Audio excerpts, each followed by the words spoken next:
चल मोरी सखिया आरती उतारे हो।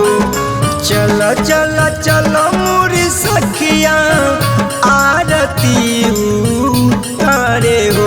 अरे रहिया निहारत होई मलिनिया लेके फुलवा डलिया हो। अरे रहिया निहारत होई मलिनिया लेके फुलवा डलिया हो।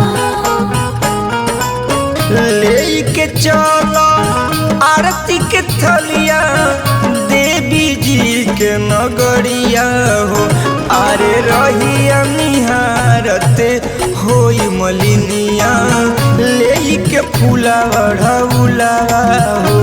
अरे रहिया निहारत होई मलिनिया लेके फुलवा डलिया हो।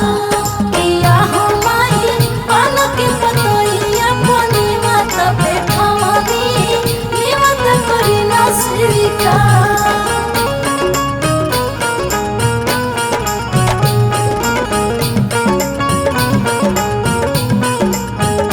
अरे रहिया निहारत होई मलिनिया लेके फुलवा डलिया हो।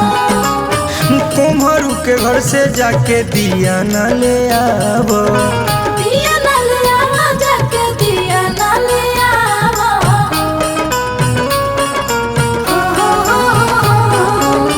कुम्हरू के घर से जाके दिया न ले आवो। सोनवा के थालिया में आरती सजावो। हाथ जोड़ी के करी बिनतिया दुखवा सब टले जाई हो।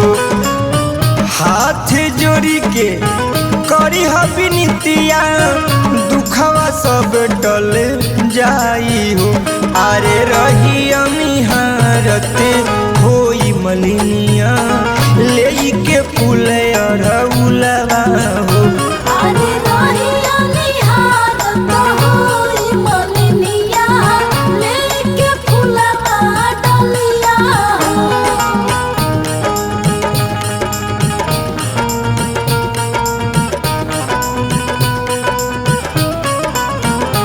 अरे रहिया निहारत होई मलिनिया लेके फुलवा डलिया हो। ओहिरू के घर से जाके दूधवा ले आवो। दूधवा ले आवा हो दूधवा ले आवा।